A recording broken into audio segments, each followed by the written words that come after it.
Hey guys, it's Mudsy here from Muay Thai Interviews again, and my guest today is none other than 11-time former Muay Thai champion Nathan Carnage Corbett. Mate, how you going? What's been happening? Thanks for your time. Yeah, no worries, buddy. Yeah, good to hook up and have a good chat. Nah, mate, I really appreciate it, mate. So, mate, I thought I'll start. Mate, how did you find Muay Thai, and where did it all begin for you? Yeah, it all began when I was a teenager. So I started in karate at the age of 14. And then after about 2 years of doing karate, I was kind of like, looking for a little bit more contact, a little bit more sort of aggression, I guess. And I just met a guy who was teaching Muay Thai and ended up down his dojo or gym a couple of nights a week. So I just sort of introduced myself, started about the age of 16. Yep. And I kept doing the karate, but just was, doing Muay Thai as well. So it's just like doing them both at the same time. And it grew and grew and grew. Yeah, I suppose that's good. Like, you can never just rely on one martial art. I mean, it's good to probably have a couple behind you, a bit of background. Yeah, I mean, it's good now that I'm teaching. I find that a lot of the times when I teach, I'll use a lot of principles from karate because they've got a very good way of discipline and structure and just a nice way of teaching. Yeah, yeah, that's cool, mate. Now, did you start off at cruiserweight, but then you eventually went up a few weight divisions? Was that because of lack of opponents for you, or just because as you got older, your body just naturally filled out? Well, I actually started at super middleweight. My very first title, which was a state title, not a world title, but a state title, was at 76 kilograms. Yep. And then I went and fought up, which they call light heavyweight in Muay Thai, which is actually 79 kilogram division. I fought at that and won four Australian titles. And then I got an opportunity to fight for the 82 kilo world title against Clifton Brown back in 2003. So I won that fight. But about 2002, I really started to get into weight training because I actually liked the idea of being bigger and stronger because I thought I was pretty skinny at that weight, so I didn't like that as a personal preference. I didn't like that. So then I just started to build muscle, and over a 10-year period, that's when I sort of slowly just kept going up in weight and went up to cruiserweight and then won multiple world titles at 86 kilos. It was only in 2009 that when I fought Tyrone Spong, we had a catch weight at 93 kilos. So that kind of popped me up into a little bit higher division where I didn't have to cut any weight. Then not long after that fight, had the opportunity to fight for a heavyweight world title. So I just basically just kept going down that line. So it wasn't a matter of I naturally just put on weight. To answer the question, it wasn't so much a natural progression of putting on weight as I got older, because actually my body type doesn't really like to hold too much mass. Okay. It was more like I just liked the idea of being bigger and stronger. Yeah, So I really definitely. put on weight. It was more of like a personal feeling than it was a out of control just from age. Yeah. Okay. Awesome, man. Awesome. I know I didn't I actually did know. lose. I did start losing opponents, but at cruiserweight. In saying that, like it was kind of like, well, if I want to get some more quality opponents, I better step up and another division. That obviously bumped me up to fighting people like Spong and Saki and McKinnon for the second time and a few other great fighters. So Yeah, that's also. I didn't even know that you started off at 79 kilos. That's interesting to know, man. Um, six, even mate, less. And my mate. last title fight was at 96 kilos, so it's 20 kilos. Bloody hell, man. That's yeah, big difference. Big difference. Yeah. For a big guy, you're quite agile and you have a lot of speed. Is that something that comes natural? Well, I suppose I was going to ask, does that come natural or did you really work on it? But I'm guessing because you were lighter, and you were saying with your weights and stuff, you sort of kept that. Yeah, well, pretty much what it was is it was a natural progression. So it wasn't like I just all of a sudden 1 year I was fighting at 80 kilos and then the next year I'm fighting at 100 kilos, Yeah, which means I just basically took a year off, went to the gym and just got big. So it was a slow progression over the time. So I never really lost speed in my techniques because I was always still moving my weight quickly every single day that I put on weight. I'd still be in the gym smashing it and trying to kick and punch fast and hard. yeah. So I don't feel like it slowed me down at all. if I look at myself now, look on videos, and I look at myself at 96 kilos versus myself at 86 kilos, I can see the difference now, but at the time I didn't see any difference. I was Yeah, still quick, but I can see the body being a lot bigger, so it's moving a slightly fraction different. yeah, Naturally, I think that's a lot of weight difference. So yeah, definitely. Like 10 kilos is a lot, whether you're putting on or you're taking off for fighting, especially because you're doing it properly. It's not as if you're just putting on 10 kilos of, or yeah, five kilos of fat and 5 kilos of muscle. You know, you're doing it properly. well that's it. When I fought at 96 kilos or 95 kilos, that was what I was walking around at. So I was actually fighting as a heavyweight, actually at my maximum weight. I wasn't like cutting down from 102. Yeah, that's, well, that's, Maxed out at that weight. So really, if there was a 90 kilo division, I would have fought in that, but there wasn't. So I just had to jump up that extra few kilos. yeah. Now, mate, one of the things I wanted to ask was you've trained with Yodson Clay Fairtex, and you said that he was one of the strongest people that you've ever clinched with. Mm. I find that fascinating, given he's almost half your size. Can you elaborate on that and what it was like training alongside him?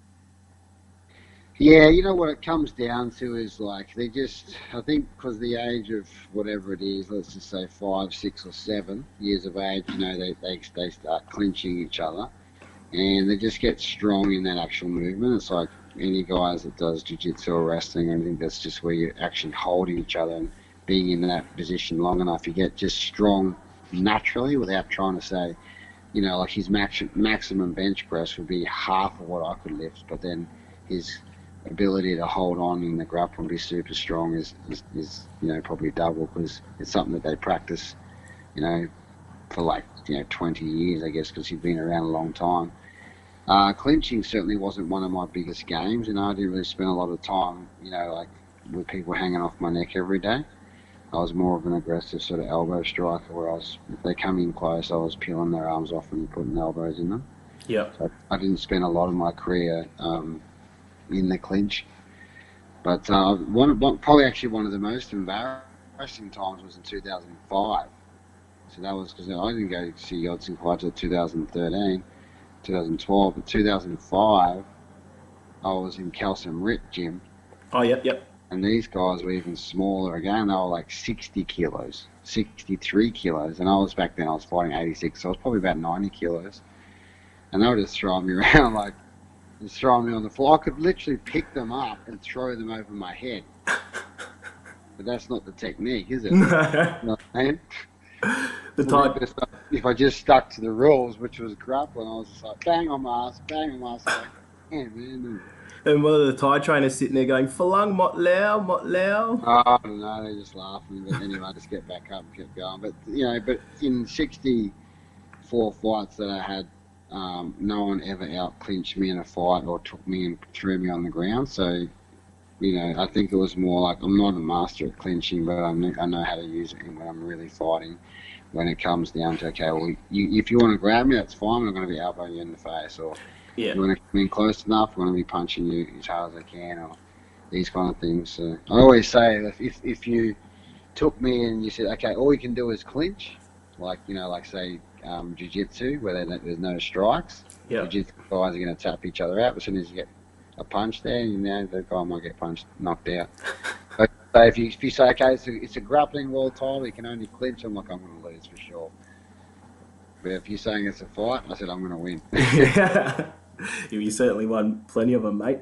And another thing I want to ask is, being a heavier fighter, what are your thoughts on training twice a day, 6 days a week in Thailand? Yeah, I couldn't do it, to be honest with you. When I went there, I mean, when I did go there and train at a heavyweight, it was in 2013 and 14 when I was training for the Saki fight. And I was 96 kilograms, and I was, you know, 33, 34 years old, so I was a little bit older. Not that that's old, but it is older in a Muay Thai body for fighting for so long. Yeah. I found that it was taxing for me, and I couldn't keep up with that, so I dropped out all the pad sessions in the morning, and I'd just go and do my strength and conditioning as I would in Australia, and then I'd just do pads in the afternoon. It was too much for me personally. I mean, everyone's different, but I find it was too hard. Being a heavier guy, not used to it, and obviously a little bit age. A lot of the Thais, they're young. They're like 18-year-olds, you know. You want Yeah. to keep up with them, and they're young pups, you know. And would you do the long run still in the morning? I actually stopped running in 2009. I actually haven't run on a road since 2004. Oh, really?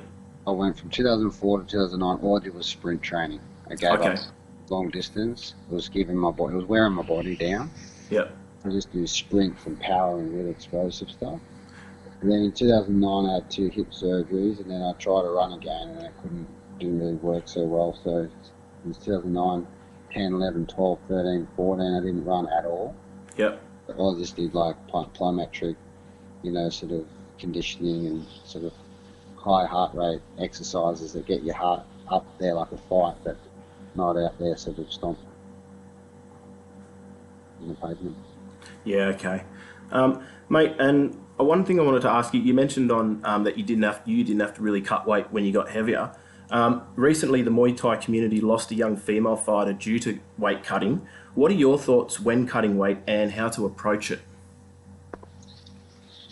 Yeah, that was absolutely terrible to see that. I just watched the video the other day about that, just seeing this beautiful young girl, who was in love with Muay Thai lose her life for something so unnecessary.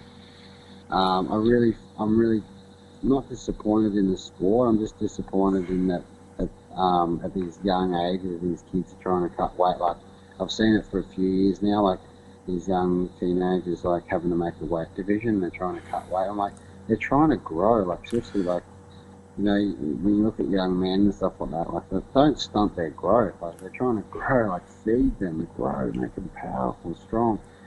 So I feel like it was, when I started fighting, like there was weight divisions, but it was just whatever weight you were.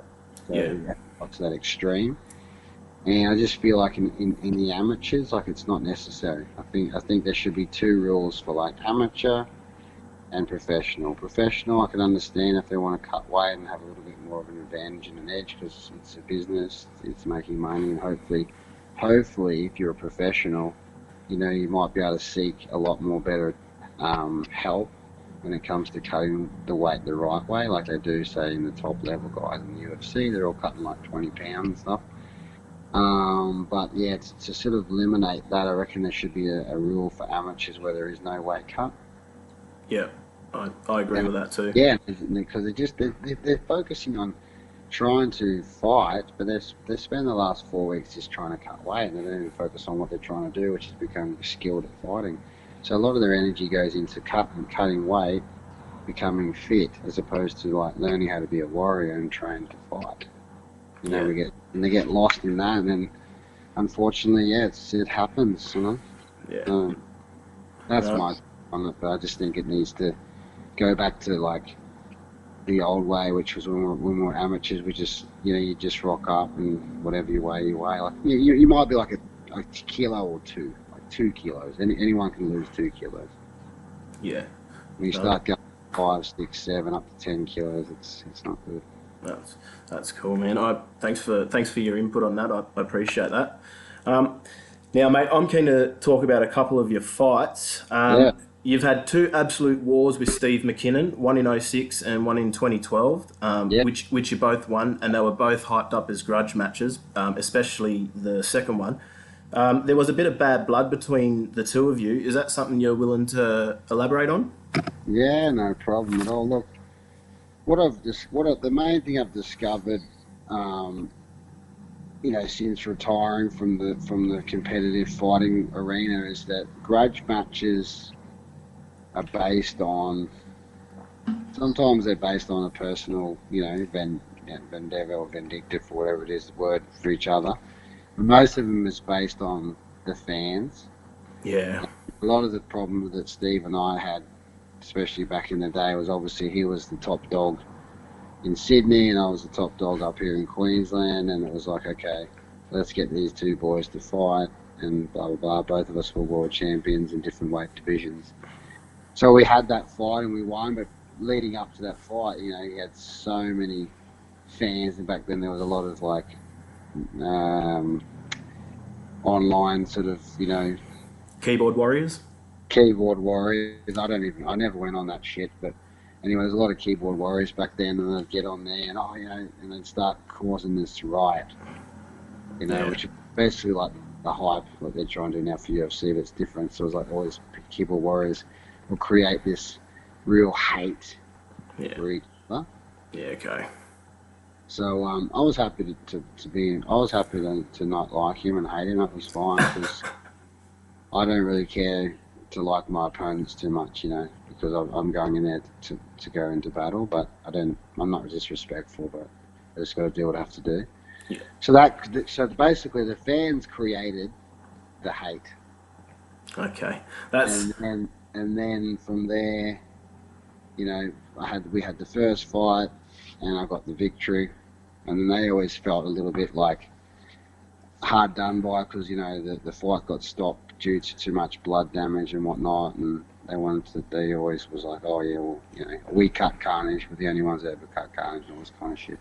Yeah. So then it was basically in 2012 when we did the Total Carnage event, and we needed to get some big opponents to make a good draw card because it was a business as well. So that was when it was basically time to get the rematch. So you wouldn't believe it, like 6 years later. I wouldn't think it would happen, but it did. Mate, I just remember when you dropped him twice in the second round in your first match. I'll never forget Michael Chavello yelling, "He's taken more punishment than a bondage bar." I don't know where he comes up with those sayings, man, but they're pure gold. I love them. Oh, yeah, Chavello was the best. It's really, Australian kickboxing is really taking a backward seat since Fox Sports. They've stopped filming it, and Chavello's not on there, singing his crazy. 100%. 100%. It's unfortunate, since I stopped fighting and most of the greats that we fought for there was a nice good 8-year period there where it was just kickboxing was killing it, and now it's all gone. Like Australian Muay Thai there's talent here, but it's not seen. Yeah, I agree with that too, mate. Yeah. Mate, you fought Tyrone Spong twice. Your first encounter was ruled as a no contest and ended in controversy. You fought him again in a rematch on Glory a few years later where he beat you. Can you tell us about both those fights? Yeah, well, the first fight was never really meant to happen. I went to Thailand in 2009 in January to film a pilot for this Jamaica event. And I went over there with John Wayne because he was fighting, so we went over there and filmed basically some interviews and a pilot and promotion for this big event in Jamaica. I think the date was in June or something. And when I landed there, I was going to defend my 86 kilo world title. And then they're like, after 4 days of just heckling me, oh, do you think you could fight Tyrone Spong? Do you think you could fight Tyrone Spong? I said, well, I'm a Muay Thai fighter. If he wants to fight elbows, that's no problem. And because I'd never fought really K1 much back then, I had maybe one fight, and then 2 fights, and then being Tyrone Spong, I thought, well, I'm not going to fight the best in the world and give all the rules to him, it's got to be my. He's the one who wants to fight, it's got to be my rules. I don't really care if I do or I don't, Yeah. Anyway, they talked me into it after 4 days, and they made a catch weight 93 kilos, so it was a bit of a jump up, no elbows, and I just thought, you know what, if I don't do it, I've kind of never given myself the opportunity to fight against some of the greatest. So I thought I'd take it. So the first one was a big one, as you know. Yeah. Strong fight, and then I just was like, okay, I need to change things up here. So I changed up in the third round and come up with something pretty cool, and then got the knockout, and then ended with a no contest. So it always felt like it was a bit of a no-win sort of fizzle ending to it. Yeah. In 2013, Glory contacted me. I wasn't really interested in fighting for Glory, to be honest, because I wanted to finish my fight career doing what I love, which was Muay Thai. In 2013, they contacted me and offered me something, and they didn't offer me to fight Spong. They actually offered me a 2-fight contract, but not to fight Spong. And I said to them, you know what? If I'm going to do it, that's fine, but I want to fight Spong. So I just called it. Oh, fuck it, you know what I mean? Get in there. That's it, man. But the only thing is that I was sharp, but he'd really, really changed in that time. Like he'd grown, he'd been on fire. He had like 5 wins in a row in like a 12-month period. I probably had like 1 fight. I hadn't really had much fighting, and It was like going in against a friggin' Mack truck with a bloody semi-trailer behind it. It was absolute big man, you know. Like, we cut to 95, but I reckon he was 105 the next day. Shit. He was just a solid unit. So yeah, he got me on that one, and that's that. Mm. Because yeah, in that second encounter with Spong, after the fight was called off, he came over to your corner and you two sort of embraced, and he said something. What did he say after that fight? And was there ever a third rematch discussed for you two? I can't remember exactly what he said, but he said something along the lines of, "Oh man, you're a warrior, and you know you're a champion, and all that kind of stuff." As far as the third fight, there was never really talk of the third fight. Like, I went back home after that fight. I had a world title defense. Yep. And I won that, and then I had one more contract with Glory, and then they said to me, "Oh, that we want you to fight in Istanbul for the 4-man tournament." And I didn't know who was in it, and all of a sudden Spong was in it, Saki was in it. I was like, "Fuck, all right." I said it's going to be almost impossible to win this one. You got to beat Saki and Spong in one night. I said, but all right, well, let's do it then. And then, yeah, but other than that, because obviously that was the next fight that come around, so I never really sort of. And I thought that night, okay, well, if I beat Saki, there's a good chance I'm going to fight Spong tonight. Yeah. And I had a real better mindset around how I was going to fight him and how I could beat him. Yeah.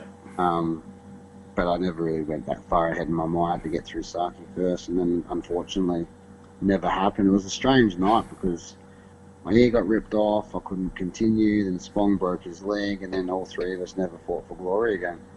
I remember there was a photo in the hospital of you and Spong, and you had your ear taped, and he was in a cast, and you still were just sitting there. That was a crazy night, man. It was a crazy night, and it's a crazy night. Looking back now, and obviously no one would have imagined that was a night that I'm not a glory fighter, so they didn't miss me, that's for sure, but they definitely would have missed Saki and Spong not being a part of their brand. So when he smashed your eardrum, did your equilibrium go, your balance? Well, here's the thing, bro. Everyone thought it was my eardrum because that's what they would suspect. My eardrum didn't even have a problem at all. It grabbed my ear and folded it in half. Yeah. And the pressure of folding your ear in half, that's already a stiff sort of half tie sort of grappling ear. Yeah. It folded it and just tore it in half. Ah. It wasn't my eardrum. My equilibrium, can't even say it right now, is perfect. Yeah. My balance was perfect, but my ear was like in half almost, you know. And after that last fight with Saki, because that was your last professional fight. Yeah. Did you know that was going to be your last fight? No, I didn't. I didn't know. So how did you come to how did you reach the conclusion that you wanted to retire and that it was time? I think leading up to the Spong, I think the other reason why I said I'd fight Spong in 2013 and I wanted to fight him straight away and not like a year down the track was because I could just feel my body starting to get tired. Okay. Feel the injuries just weren't healing. I was getting cortisone injections always in my hands and toes and, you know, just places to keep the training going. Yeah. Like living on anti-inflammatories and shit like that. So I kind of felt like my body was starting to get to that point where the damage and the impact, especially my style, was aggressive. Since the day I started, was just like smash shit, you know. There was no fucking around, you know, even in training. So it just decided it was worn out. So I kind of felt a little bit inside myself that I'm getting tired. Yep. I didn't plan to go to Glory in Istanbul, fight and lose, or fight and call it my last fight. Yeah. I needed about 2-3 months for my ear to heal, and just in that period, you know, I think my body just started to sort of feel more sore and a bit more tired, and I just wasn't really didn't really have that real like, oh, I've got to get back there, and like that hunger wasn't the same, and then my body wasn't really matching up to what it needed to, and it just was a slow progression of like trying to make the decision. But as that time went by, 6 months had gone by, 8 months had gone by, 9 months had gone by, and it was just like, almost like it's too hard to get back there now, you know? Yeah, and there's no point if you're going to fight. There's no point approaching it half-assed because you'll just get smashed. You've either got to commit 100% and give it Yeah, 100%, or just don't do it. yeah, and the other thing is the Glory were only going to offer me half the money that I got paid to fight Spong and Saki, so the money was like, well, it's not even worth it, you know? Yeah, And it's not even, there's no elbows, and I love fucking elbowing people, and it just changes my whole energy system when I'm using elbows. I can be more aggressive, I can walk forward, I can create opportunities, I can create fear in their heads, you know, I can do the shit that I love. So it just didn't even match up on paper anymore. yeah, So I was like, fuck, is it really worth it? You know, like, I don't want to be one of those fighters that just keep fighting always before it's too late. yeah, But I imagined I'd stop with a loss. That was something that I haven't really been too happy about, but I haven't allowed my ego to try and chase that and try and get it back. I've just let it, you know. yeah. And But mate, Saki, to be honest, and just to let you know, yep, the only two people that I talk to out of my whole fight career is Saki and Spong. Starkey, did you watch him make his UFC debut? What did you think about that? I did watch it, and we talk on Instagram all the time. And he's living in America, and I'm planning to move there next year. And he also wants to learn some elbow skills, so it's pretty cool, you know. Like, and Spong's always invited me to stay at his house. So like the two big dogs, actually that I've lost to in my last two fights, are actually my only two guys that I talk to in my fight career. Yeah, that's awesome because I think I know I Because don't they want to. respect me, you know. They both know they didn't fight me in my rules, but they still, Spong did get knocked out once. They both respect me, and I'm okay with it now. They're killers, so that's fine. If I Yeah, have because to get listens to them, you know. is it? I don't know if it was Mike Tyson said it or someone said it, but it was a great saying that said, "Not everyone you fight is your enemy, and not everyone that helps you is your friend." Well, that's definitely shown itself the last few years, brother. All right, mate. At one point, you had your own fight promotion called Total Carnage, Yeah. which you more than lived up to the name. How did that all come about, mate? Yeah, Total Carnage came out 2011. I was getting no fights. I just was getting no real fights. Like, I'd fought for NPL, which was the Muay Thai Premier League. Yep. And I fought in LA, and then I fought in Holland, and then they pretty much went bankrupt, and I only got half my money for the last fight, like 6 months after I fought, so pretty much fought for nothing. And then I was just talking to my friend who was always training me, and he was a businessman, and he's like, let's do our own event, you know, and we'll team up with one of the biggest promoters here of like, events of like music concerts and stuff, so they know how to promote. Yep. So we teamed up with them, and they said, "Yep, sounds good. Let's do it." So it was Total Carnage, 1, 2, 3, and 4. Yeah, mate. I remember on one of your shows you fought Cedric NTG in a four-man final, and Yeah, before the fight started, the ref went over to Cedric's corner and asked him if he wanted the use of elbows or not, and him and Nugget both looked at each other. Nugget looked at Cedric and basically said, "Up to you, man." yeah, To Cedric's credit, he said, "Yeah, let's do it." Respect to that lad, mate. Can you talk about that night and the fact that you had to fight twice in one evening? What's that like? yeah. That was actually an interesting night because in 2009 I fought Spong, and then I had one more fight when I got back to Australia against this guy called Michelle. Someone actually and Raymond Decker was with him, which was nice. I got to meet Raymond Decker. Anyway, so I was absolutely destroyed this guy with elbows just because I was so pissed off with the Dutch for not fighting me with elbows. Anyway, about a month after that fight, I ended up having two surgeries. I had my shoulder and my hips done. So then I didn't fight for 10 months. And my next fight was the Melbourne tournament, Last Man Standing. And it was an 8-man tournament. It was 105 kilo cut-off weight. So you couldn't be over that. You had to be under it. Yeah. And there was no elbows, of course. And it was in Melbourne, and I was like, oh, okay, yeah, I haven't fought in 10 months, you know, it'd be good to get some fights. And then the promoter wanted to use me as the main attraction.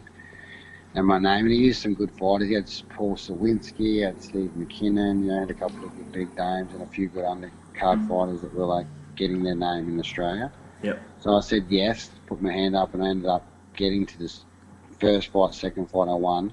Steve McKinnon beat Paul Sawinski to fight for the final. So I thought, here we go, here's my rematch with McKinnon. And then he pulled out saying, oh, I'm a brain, I've had too many punches from Sawinski, I'm not fighting. So then the promoter went over to Paul Sawinski and said, well, you lost, but you get the opportunity to step up and fight in the final if you want.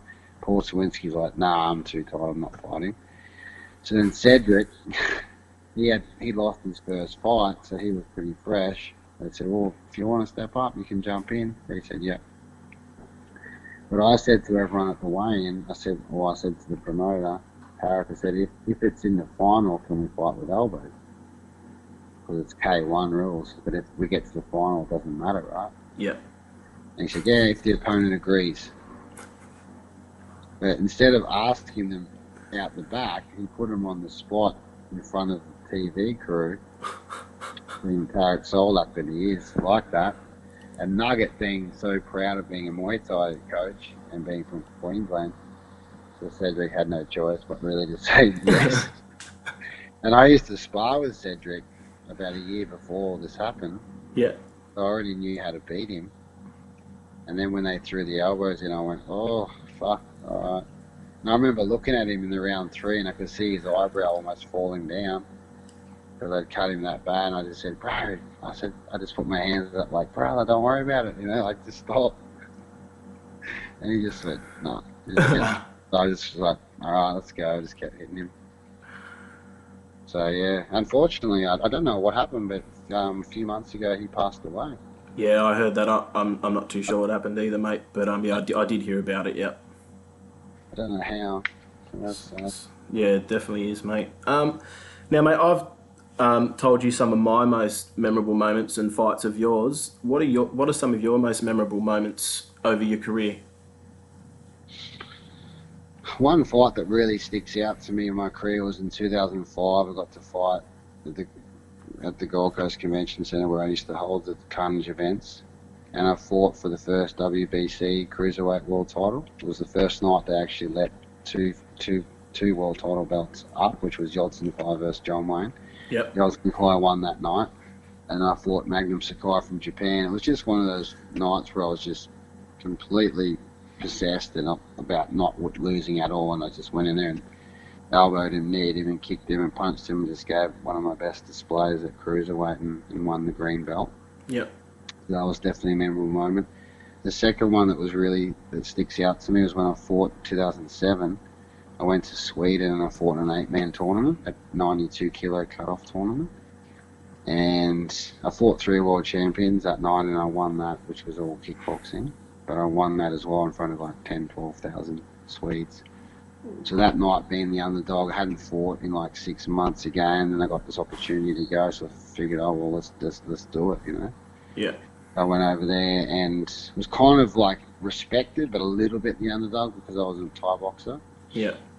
Not a kickboxer, but I won the tournament, so I was standing at the end victorious. So they're 2 big ones that stick out. I mean, there's so many other cool fights that I had that were good, but they really stick out to me. Awesome. And you said that because you just told me you have fought in a couple of 8-mans before.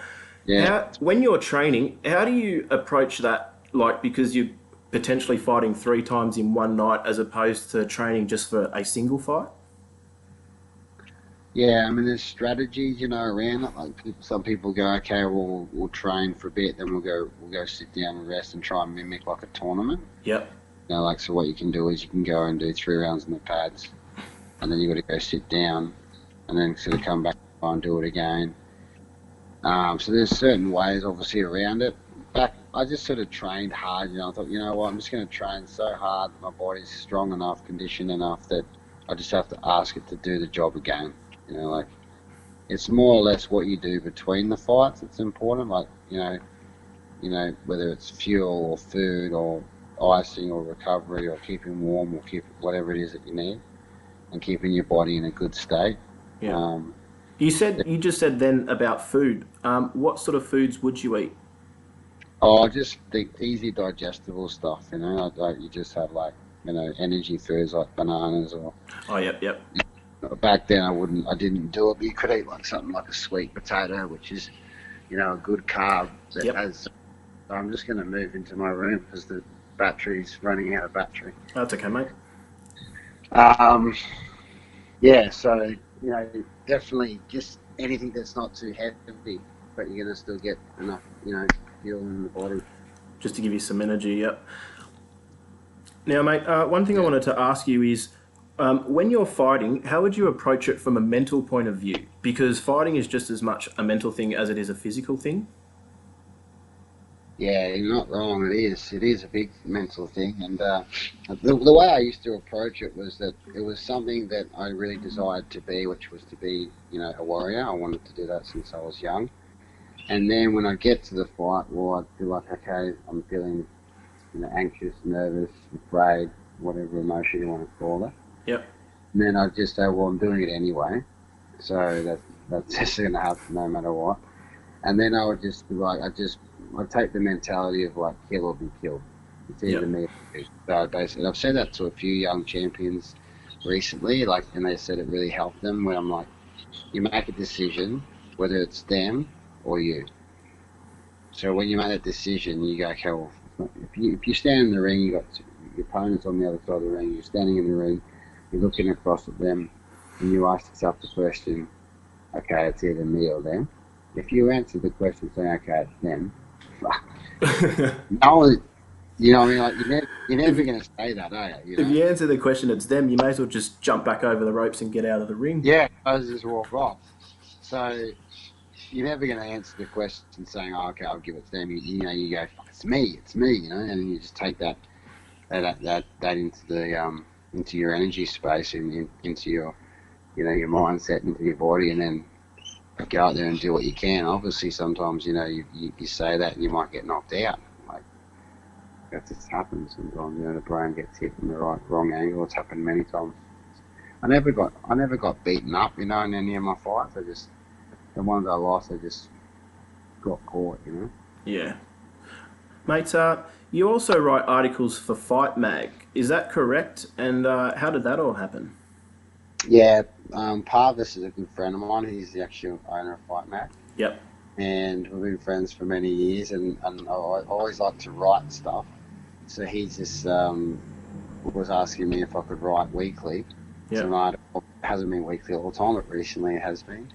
And then what I'll do is I'll write the content, I'll send it to him, he'll edit it and put some pictures in there, maybe a video, attach a video to it, make it look all, you know, pretty and stuff, and then get it out there. So that's how I got why it's with Fight Mag as opposed to just, you know, my own stuff just being put out there. It's just nice to collaborate with someone. And it gets more exposure as well. It gives him content, you know, which is, and he's a friend of mine, so I'm happy to give him content. And he also, you know, is always making me accountable for like having to write. He's like, I need a story. I need a story. I'm like, okay, I'll have it to you in an hour. Oh, that's cool, man. So Um, he needs three stories a day to keep it on Google. oh, really? It's hard work. Bloody hell. Yeah, because Yes. now on Google News. Oh, Yeah. awesome, man. And now you currently run a Muay Thai slash yoga retreat over in Bali that you're involved in and very passionate about. Can you Yeah. tell us just a little bit about that, mate? Yeah, well, after I finished fighting, I spent a few years traveling around the world doing just Muay Thai seminars, which I still do. And then this January this year, I just felt the need to do something more, something different, something else. So I came up with the idea of wanting to do something which I liked the idea of doing it in Bali because it was separate from Thailand and that's saturated. And Yep. Bali's close to Australia, and I liked the whole idea of, you know, putting the two together. So it was pretty much what I was practicing myself, which was yoga, for many reasons, not just for the physical body, but for the mental mind. Yep. And Muay Thai has been my whole life. So I thought, well, if I'm doing this, I'm sure people will really connect with this and enjoy this. I'll facilitate the striking and I'll bring my yoga teacher to do the yoga. So it was an amazing success, and we had like 16 people come over, and a lot of transformations through, just getting them all together and doing yoga and connecting with their body and meditation, as well as bringing them in the fight gym and, just making them feel powerful. Yeah, see, I also think yoga goes hand in hand with Muay Thai because it's good for loosening up your hips. Like, well, me Yeah, myself, I've got really tight hips, and like me too, brother. you see the ties hitting the pads, and their hips just look like they're made out of elastic bands. And then Uh, totally. and then I try and do my 10 or 20 kicks in a row, and I look like a bloody octopus, I get you, bro. Tentacles going Yeah, well, that's why everywhere, and I started yoga in the first place, was because of that reason. yeah, I still do it for that reason, yeah, but the more I've finished fighting, the more that I've got into spirituality, and the more I've got into understanding what life is about outside of being a sportsman. yeah, yeah, That's helped me along the way as well. So it's a fantastic thing, and it does go well together. And that's why I wanted to put it together. And I thought if I could be an advocate to put those two together, that yoga is not weak, it's actually power. yeah, And you don't have to be, you don't have to be like, a pussy or soft or whatever word you want to use to yeah. just do yoga. You can be a real man and do yoga as well as fight, Or, And if you want, you can wear the yoga pants too. That's fine. yeah, well, I don't mind. The girls can wear the yoga pants. We'll leave that for them. That's half the reason, right? Yeah. That's my hidden mode before I go to yoga. You just sit up the back there. Yeah? I'm always at the back. I'm a good student. Oh, mate, that's awesome, mate. I think that's about it. If people want to get in contact with you or they want more information about your Bali retreats, where can they find out that? Yeah, well, unfortunately at the moment, the Bali retreats I've had to put on hold because I've been traveling too much around the world, and I'm currently actually in the progress of putting my plans together to go to the US for some time. So the retreats will have to take a back seat at the moment till I find my place in the US, and then I'll look forward to doing them again because they really are a wonderful thing. Yeah, But mate. for now, hang in there, and you can follow my progress on Instagram or Facebook. But What's your name on Instagram? Is it just Nathan Carnage Corbett? Nathan Carnage Corbett on Instagram. Yeah. Awesome, mate. Mate, is there anyone you wish to thank or give a shout out to? Not really. Like I think I've sort of done that, over the years since stopping fighting. I've done a few posts here and there, thanking sponsors and trainers and friends and whatnot. So now I'm not really so much No. to make a special thanks to anyone. But I'd just like to thank always the fans, really, because even if I'm not fighting, they're always still fans of what I've done. So, and they're always reading or liking and supporting. So, yeah, I just like to thank the fans. Well, mate, I'm a massive fan of yours, and I just want to say thanks for the memories, thanks for the KOs, thanks for being a valuable part of history in the sport, and thank you for giving me the time of day to have a chat with you, mate. I really, really appreciate it. Oh, you're welcome. You're welcome, brother. It's been good. All right, mate. Well, I'll speak to you soon and take care. Thanks for that, mate. Cheers, man. Thanks, buddy.